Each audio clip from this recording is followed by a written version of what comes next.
What's up, it's King Steph, and in this video I'm going to be making JJK characters OP by giving them another technique that will fit their character and their primary curse technique. Now I'm not going to be doing obvious combos and just make the most OP character in existence, like giving Sukuna the limitless technique. Damn, that would actually be pretty terrifying. But nonetheless, the ones I came up with on this one I thought were pretty dope. Also, I don't know if I'm going to be doing another one of these, so it's more so like a spur in the moment type thing. But if you come up with a combo you think is fire, post in the comment section. I'll be interested to see it, and you never know, it might appear in a short or another video. So let's start with the first one. The first combo is Megumi Fushiguro with Blackbird Manipulation from Mei. Now, Blackbird Manipulation is when the user imbues crows with curse energy and controls them at will. The crows' range is pretty vast, as Mei had these crows all over the forest and the faculty at the Tokyo school. They are mainly used for surveillance and creating diversions with a large amount of crows, but the best attack is Bird Strike. You sacrifice a crow and launch it at an opponent, doing powerful damage. It destroyed the Smallpox deity, which is a special grade curse, in one strike.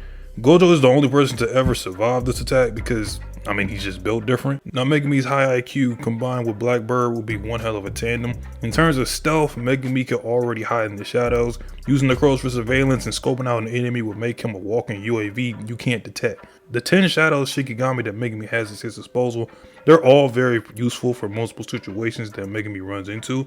But when it comes to dealing significant damage to an opponent, whether to kill or knock them out, he really only has two go-tos in his arsenal: the Curse Tool Sword he has and Demon Dog Totality.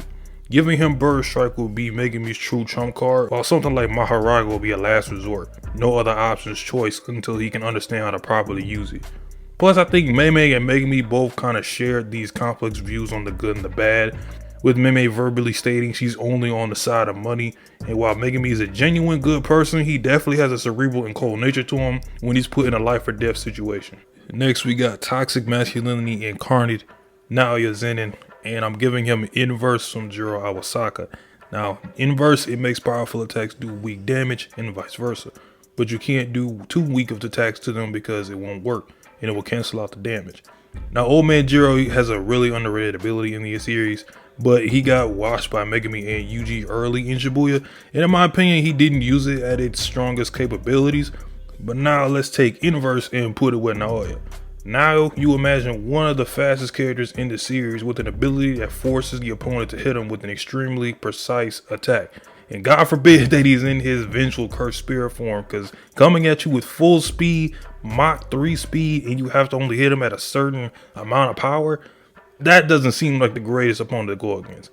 And to counter Naoya's biggest weakness, which is his ego, the Inverse will balance this out by giving Naoya more opportunities to finish his opponent before they can figure out how to actually do the right damage. Also, I thought this was pretty fitting considering Jiro Awasaka was a part of that, grandma and grandpa trio that they had in Shibuya.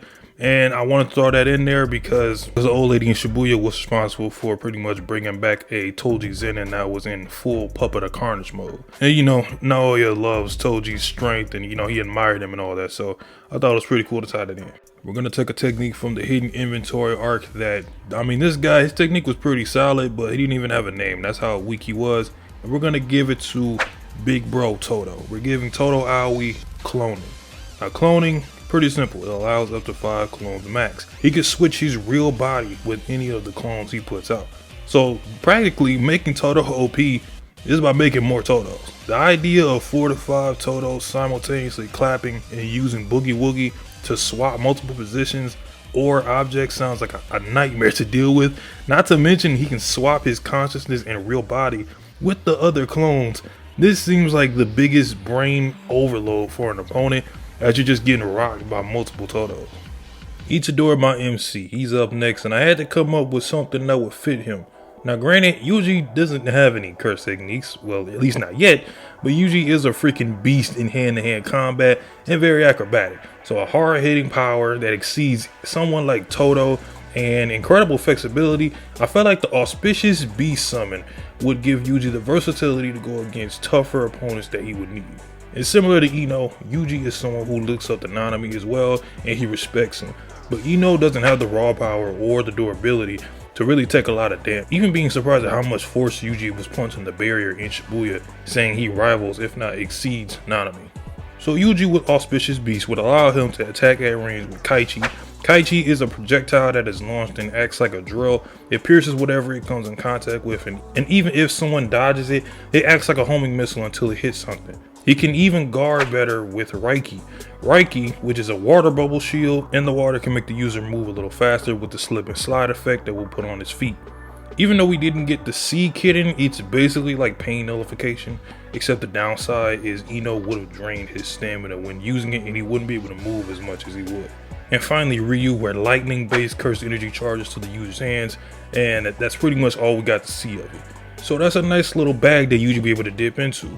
But Yuji needs something in order for this to work, and that would be to turn himself into a spiritual medium, which is what Ino does when he puts on his little shiesty mask. But instead, I just have Yuji put on his hood and maybe like tighten it or something, and that will make him the spiritual medium. I think Yuji throwing electrified hands, having a water shield for extra defense, and potential mobility along with the projectile that could pierce things gives him enough utility to boost him up, but not too much. The next one, Akari Kenji plus Miracle from Haruta Shigemo. And I remember a couple of months ago, people were talking about my guy Akari crazy. And I was just shaking my head looking at all the nonsensical shit people were saying. And I know he ain't top 5 in the verse or whatever, but I really don't care because he's still him at the end of the day. But since Akari's bag is deep, not in offense, but defense, I say why not expand on that even more with a technique that would fit him heavily. Now Shigemo is he's all types of ass. He has no bag, no sauce, nothing. He's on the D rank scale in terms of just strength in the series. But this little bastard's technique just allows him to be lucky and get away from any type of trouble he runs into. Now the miracles that are stored are stated to literally be anything. It could be something as small as seeing 444s or 777s, anything like that. So now in base, you give Akari a miracle, and just imagine Akari is known for using his skill to use luck at his advantage. His domain expansion alone could store miracles without even him realizing it. All the money he made at the fight club, some of his successful gambles, he will be even more hacked than he already is. And you can't tell me that purple markings wouldn't look cold on my boy. And last on this list, Yuta Kotsu plus construction from Mai Zenin. Now, offer it before I get into why I put this together. I wanted to do this too because Yuta, whenever I learned that Yuta had boundless curse energy, I don't know why the first thing I thought of was what if he had construction like Mai? Because Mai obviously could never use this to his greatest advantage because of how small curse energy she had. But it's kind of nice how this goes in tandem because we know Yuta and Maki have a relationship and they respect one another and all that. Could lead to something even more. But you know, we got Mai now. Mai, she's also the sister of Maki. It goes 2 and 2. I'm pretty sure Mai would respect somebody like Yuta too. But with construction, it is to create something out of nothing with an immense amount of curse energy.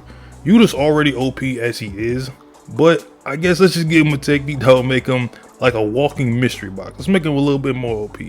Mai sadly would never, like I said, make the use of this ability, but this curse technique with someone like Yuta who has the most curse energy in the series, he will make amazing use out of this. Because in tandem with Rika and her curse tools, if there is a weapon Yuta needs but he doesn't have in order to fight an opponent, he can conjure it up with construction. With construction, Mai created a curse energy bullet, just one with what she could do. Now imagine if Yuta had this, for some reason I feel like he would just create an entire rifle out of curse energy bullets and just take care of an opponent. Or he can just make another one of the weapons he already has, like his go-to katana, and make just another one if he ever gets it broken, or if he feels like, hey, let's go use 2 of them and starts dual wielding. I think it would just be some cool combinations that Yuta would do making cursed tools while in battle. That's the end of the video. Let me know in the comment section down below how you felt about this concept and if you liked some of the combos I came up with. This is pretty fun because I got to express like my creativeness when it comes to just coming up with different ideas for the series of JJK. But nonetheless, leave a like and subscribe if you enjoyed this type of content and the channel. I'll holler at y'all in the next one. Peace.